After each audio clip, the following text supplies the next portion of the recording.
Hi all, welcome back to Sudha blog Kannada. ಎಲ್ಲರೂ ಹೇಗಿದ್ದೀರಾ? ಎಲ್ಲರೂ ಚೆನ್ನಾಗಿದ್ದೀರಾ ಅಂದ್ಕೊಂಡಿದ್ದೀನಿ. ಇದು ನನ್ನ 30 ಡೇಸ್ ವೆಯ್ಟ್ ಲಾಸ್ ಚಾಲೆಂಜಿನ 13ನೇ ದಿನ. ಇವತ್ತಿನ ನನ್ನ ಡಯಟ್ ರೋಟೀನ್ ಹೇಗಿರುತ್ತೆ ನೋಡ್ಕೊಂಡು ಬರೋಣ. ಹಾಗೆ ಇದ್ರ ಜೊತೆಗೆ ನಾನು ಇವತ್ತಿನ ನನ್ನ ವೆಯ್ಟ್ ಎಷ್ಟಿದೆ ಅಂತ ಕೂಡ ನಿಮಗೆ ಹೇಳ್ತೀನಿ. ನೀವು ಎಲ್ಲೂ ವಿಡಿಯೋ ಸ್ಕಿಪ್ ಮಾಡದೆ ಎಂಡ್ವರೆಗೂ ನೀವು ನೋಡಿದರೆ ಇವತ್ತಿನ ನನ್ನ ವೆಯ್ಟ್ ಎಷ್ಟಿದೆ ಅಂತ ನಿಮಗೆ ಗೊತ್ತಾಗುತ್ತೆ. ನೀವು ಮಧ್ಯೆ ಮಧ್ಯೆ ಸ್ಕಿಪ್ ಮಾಡಿದರೆ ನನ್ನ ವೆಯ್ಟ್ ಎಷ್ಟಿದೆ ಅಂತ ನಿಮಗೆ ಗೊತ್ತಾಗಲ್ಲ. ಇವಾಗ ನಾನು ಡಿಟಾಕ್ಸ್ ಡ್ರಿಂಕ್ಗೆ ಸ್ವಲ್ಪ ಚಕ್ಕೆ ಹಾಕ್ಕೊಂಡಿದ್ದೀನಿ, 1 ಸ್ಪೂನ್ ಜೀರಿಗೆ ಮತ್ತು ಹಸಿ ಶುಂಠಿನೂ ಕೂಡ ಜಜ್ಜಿ ಹಾಕ್ಕೊಂಡಿದ್ದೀನಿ. ನಾನು ಬೆಳಗ್ಗೆನೇ ಬೆಣ್ಣೆ ಮಾಡಿದ್ದೆ, ಅದನ್ನು ಇವಾಗ ಕಾಸ್ಕೋತಾ ಇದ್ದೀನಿ. ಇವಾಗ ನೀವೇನು ನೋಡ್ತಾ ಇದ್ದೀರಲ್ವ, ಈ ವೆಯ್ಟ್ ಬಂದುಬಿಟ್ಟು ನಾನು 68.35 ಇದ್ದೆ. ಇದು ಲಾಸ್ಟ್ ವೀಕು ನಿಮಗೆ 7 ಡೇಸಲ್ಲಿ ನಾನು ಅಪ್ಡೇಟ್ ಮಾಡಿದ್ದೆ ನಿಮಗೆ ನಾನು ಎಷ್ಟು ವೆಯ್ಟ್ ಇದ್ದೀನಿ ಅಂತ. ಅದು ಆದಮೇಲೆ ನಾನು ಎಷ್ಟು ವೆಯ್ಟ್ ಆಗಿದ್ದೀನಿ ಅಂತ ನಿಮಗೆ ನಾನು ವಿಡಿಯೋ ಹೋಗ್ತಾ ನಿಮಗೆ ಹೇಳ್ತೀನಿ. ಇವಾಗ ನೋಡಿ, ಡಿಟಾಕ್ಸ್ ಡ್ರಿಂಕ್ ರೆಡಿ ಆಗಿದೆ. ನಾನು ಇದಕ್ಕೆ 1 ಸ್ಪೂನಷ್ಟು ಹನಿ ಹಾಕ್ಕೋತೀನಿ ಮತ್ತು ಒಂದು ಅರ್ಧ ಲೆಮನ್ ಕೂಡ ಹಾಕ್ಕೋತೀನಿ. ನಿಮಗೆ ಬೇಡ ಅಂದರೆ ನೀವು ಹಾಗೆ ಕುಡಿಬೋದು. ಯಾರೆಲ್ಲ ಫಸ್ಟ್ ಟೈಮ್ ನನ್ನ ವಿಡಿಯೋ ನೋಡ್ತಾ ಇದ್ದರೆ ಪ್ಲೀಸ್ ನನ್ನ ಚಾನಲ್ನ ಸಬ್ಸ್ಕ್ರೈಬ್ ಮಾಡ್ಕೊಳ್ಳಿ. ನಿಮಗೆ ನನ್ನ ವಿಡಿಯೋ ಇಷ್ಟ ಆದರೆ ಲೈಕ್ ಮಾಡಿ. ನಿಮ್ಗೆ ಏನು ಅನಿಸುತ್ತೆ ನನಗೆ ಕಮೆಂಟ್ ಮಾಡಿ ತಿಳಿಸಿ. ನಿಮಗೂ ವೆಯ್ಟ್ ಲಾಸ್ ಮಾಡ್ಕೋಬೇಕು ಅಂತ ಅಂದ್ಕೊಂಡಿದ್ರೆ ನೀವು ನನ್ನ ಜೊತೆ ಜಾಯ್ನ್ ಆಗಿ. ಹಾಗೆ ನಿಮ್ಮದು ಇವಾಗ ವೆಯ್ಟ್ ಎಷ್ಟಿದೆ ಅಂತ ನನಗೆ ಕಮೆಂಟ್ ಮಾಡಿ ತಿಳಿಸಿ.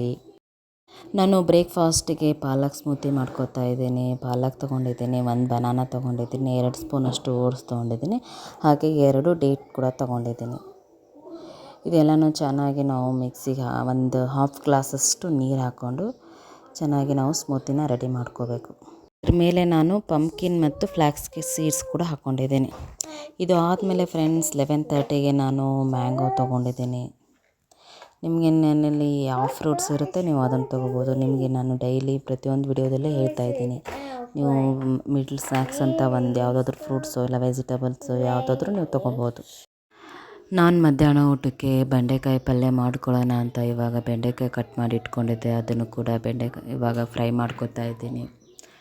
ಬೆಂಡೆಕಾಯಿ ತಿನ್ನೋದ್ರಿಂದ ನಮಗೆ ತುಂಬ ಹೆಲ್ತ್ ಬೆನಿಫಿಟ್ ಇದೆ. ನಮಗೆ ಕಣ್ಣಿಗೆ ಒಳ್ಳೆಯದು, ನಮಗೆ ಡ್ಯಾಂಡ್ರಫಿಗೆ ತುಂಬ ಒಳ್ಳೆಯದು ಬೆಂಡೆಕಾಯಿ. ಮತ್ತು ನಮ್ಮ ಬ್ಲಡ್ ಡಯಾಬಿಟಿಸ್ಗೆ ಕೂಡ ತುಂಬ ಒಳ್ಳೆಯದು. ಇದು ವೆಯ್ಟ್ ಲಾಸ್ ಮಾಡೋಕ್ಕೂ ಕೂಡ ತುಂಬ ಹೆಲ್ಪ್ ಮಾಡುತ್ತೆ.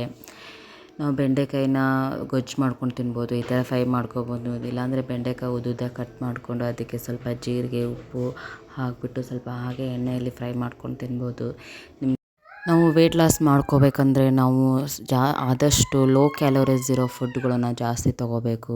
ಲೋ ಕ್ಯಾಲೋರೀಸ್ ಇರೋ ಫುಡ್ಗಳು ಅಂದರೆ ನಾವು ವಾಟರ್ ಮೆಲನ್ ತೊಗೊಳ್ಳಿ, ಸ್ಟ್ರಾಬೆರಿ ತೊಗೊಳ್ಳಿ, ಇಲ್ಲಾಂದರೆ ನೀವು ಪಂಪ್ಕಿನ್ ತೊಗೊಳ್ಳಿ, ಬ್ರಾಕೊಲಿ ತೊಗೋಬೋದು. ಮತ್ತು ನೀವು ಸೌತೆಕಾಯಿ, ಕ್ಯಾರೆಟು, ತುಂಬ ಬೀನ್ಸ್ ಇಲ್ಲ ತುಂಬ ವೆರೈಟೀಸ್ ಇದೆ. ನಿಮಗೆ ಲೋ ಕ್ಯಾಲರೀಸ್ ಫುಡ್ಡುಗಳು ಯಾವುದು ಅಂತ ನಾನು ನಿಮಗೆ ಸ್ಕ್ರೀನ್ ಮೇಲೆ ಶೇರ್ ಮಾಡ್ತೀನಿ ನೋಡಿ. ಆದಷ್ಟು ನೀವು ಲೋ ಕ್ಯಾಲೋರೀಸ್ ಇರೋ ಫುಡ್ಗಳ ತೊಗೊಳಕ್ಕೆ ಟ್ರೈ ಮಾಡಿ. ಇಲ್ಲ ಬೇರೆದೆಲ್ಲ ಅಲ್ಲಿ ಕ್ಯಾಲೋರೀಸ್ ಜಾಸ್ತಿ ಇರುತ್ತೆ ಅಂತ ನೀವು ಅದನ್ನು ತೊಗೋಬೇಡಿ ಅಂತ ನಾನು ಹೇಳ್ತಾ ಇಲ್ಲ, ಬಟ್ ನಾವೆಲ್ಲನೂ ಬೇಕು ನಮ್ಮ ಬಾಡಿಗೆ. ಇವಾಗ ಬೆಂಡೆಕಾಯಿ ಪಲ್ಯ ರೆಡಿ ಆಗಿದೆ. ನಿಮಗೆ ಫುಲ್ ರೆಸಿಪಿ ಏನಾದರೂ ಬೇಕು ಅಂದರೆ ಆಲ್ಮೋಸ್ಟ್ ಎಲ್ಲರಿಗೂ ಬೆಂಡೆಕಾಯಿ ಪಲ್ಯ ಮಾಡೋಕ್ಕೆ ಬಂದೇ ಬರುತ್ತೆ. ಯಾರಿಗೆ ಗೊತ್ತಿಲ್ಲ ನಿಮಗೆ ಏನಾದರೂ ರೆಸಿಪಿ ಬೇಕಂದರೆ ನನಗೆ ಕಮೆಂಟ್ ಮಾಡಿ ತಿಳಿಸಿ. ನಾನು ಇದನ್ನು ನಿಮಗೆ ಸಪ್ರೇಟಾಗಿ ವಿಡಿಯೋ ಮಾಡಿ ಹಾಕ್ತೀನಿ. ಇವಾಗ ನಾನು ಬೆಂಡೆಕಾಯಿ ಪಲ್ಯ ತೊಗೊಂಡಿದ್ದೀನಿ, 1 ಬೀಟ್ರೂಟ್ ಚಪಾತಿ ತೊಗೊಂಡಿದ್ದೀನಿ. ನಾನು ನಿನ್ನೆನೇ ಸೊಪ್ಪಿನ ಪಲ್ಯ ಮಾಡಿದ್ದೆ, ಅದನ್ನು ಇತ್ತು, ಅದು ಕೂಡ ತೊಗೊಂಡಿದ್ದೀನಿ. ನಾನು 2 ಸ್ಪೂನಷ್ಟು ಮೊಸರು ಕೂಡ ತೊಗೊಂಡಿದ್ದೀನಿ. ನಾನು ಮಧ್ಯಾಹ್ನ ಊಟನ 1:30ಗೆ ತೊಗೊಂಡಿರೋದು. ಇದು ಆದಮೇಲೆ ಫ್ರೆಂಡ್ಸ್ ನಾನು ಈವ್ನಿಂಗ್ 4:30ಗೆ ಗ್ರೀನ್ ಟೀ ಕೂಡ ತೊಗೊಂಡಿದ್ದೀನಿ. ಇದು ನನ್ನದು ನೈಟ್ ಊಟ. 1 ಚಪಾತಿ ತೊಗೊಂಡಿದ್ದೀನಿ. ಸ್ವಲ್ಪ ಮಧ್ಯಾಹ್ನ ನಾನು ಬೆಂಡೆಕಾಯಿ ಪಲ್ಯ ಮಾಡ್ಕೊಂಡಿದ್ಮೇಲೆ ಅದನ್ನು ಕೂಡ ತೊಗೊಂಡಿದ್ದೀನಿ. ನಾನು ಅದ್ರ ಜೊತೆಗೆ ಪನ್ನೀರ್ ಮತ್ತು ಗ್ರೀನ್ ಕ್ಯಾಪ್ಸಿಕಮ್, ಯೆಲ್ಲೋ ಕ್ಯಾಪ್ಸಿಕಮ್ ಹಾಕ್ಕೊಂಡು ಸ್ವಲ್ಪ ಸಲಾಡ್ ಕೂಡ ಮಾಡ್ಕೊಂಡಿದ್ದೆ, ಅದನ್ನು ಫ್ರೈ ಮಾಡ್ಕೊಂಡಿದ್ದೆ, ಅದನ್ನು ಕೂಡ ತೊಗೊಂಡಿದ್ದೀನಿ. ಇದು ನಾನು ನೈಟ್ ಊಟನ 8 ಗಂಟೆಗೆ ತೊಗೊಂಡಿರೋದು. ಇದು ಆದಮೇಲೆ ಫ್ರೆಂಡ್ಸ್ ನನ್ನ ಇವತ್ತಿನ ವೆಯ್ಟ್ ಬಂದುಬಿಟ್ಟು ನೋಡಿ, ಇವತ್ತಿನ ನನ್ನ ವೆಯ್ಟು 67.55 ಇದೆ. ನಾನು 1 ವೀಕಲ್ಲಿ ನಾನು 1 kg ವೆಯ್ಟ್ ಲಾಸ್ ಮಾಡ್ಕೊಂಡಿದ್ದೀನಿ. ಒಂದು 4-5 ಡೇಸ್ ನನ್ನ ವೆಯ್ಟ್ ಸ್ಟ್ರಕ್ ಆಗಿಬಿಟ್ಟಿತ್ತು. 67ಗೆ ನಿಂತ್ಕೊಂಡ್ಬಿಟ್ಟಿತ್ತು, ಅಲ್ಲೇ ಸ್ಟ್ರಕ್ ಆಗಿಬಿಟ್ಟಿತ್ತು. ಅದು ಯಾಕೆ ಆ ಥರ ಆಯಿತು ಅಂತ ನಾನು ನಿಮಗೆ ನೆಕ್ಸ್ಟ್ ವಿಡಿಯೋದಲ್ಲಿ ಹೇಳ್ತೀನಿ.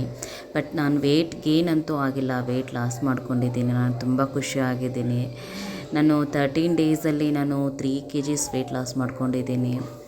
ನಿಮಗೂ ಇದೇ ಥರ ವೆಯ್ಟ್ ಲಾಸ್ ಮಾಡ್ಕೋಬೇಕು ಅಂತ ಅಂದ್ಕೊಂಡಿದ್ರೆ ನನ್ನ ಚಾನಲ್ನ ಸಬ್ಸ್ಕ್ರೈಬ್ ಮಾಡ್ಕೊಳ್ಳಿ, ಲೈಕ್ ಮಾಡಿ, ನಿಮಗೇನು ಅನಿಸುತ್ತೆ ನನಗೆ ಕಮೆಂಟ್ ಮಾಡಿ ತಿಳಿಸಿ. ಹಾಗೆ ನನ್ನ ವಿಡಿಯೋನ ಶೇರ್ ಮಾಡಿ. ಇಷ್ಟೇ ಫ್ರೆಂಡ್ಸ್, ಇವತ್ತಿನ ಈ ನನ್ನ ವಿಡಿಯೋನು ನೀವೆಲ್ಲ ಇಷ್ಟೊತ್ತವರೆಗೂ ಕೂತ್ಕೊಂಡು ನೋಡಿದ್ದಕ್ಕೆ ಥ್ಯಾಂಕ್ ಯು.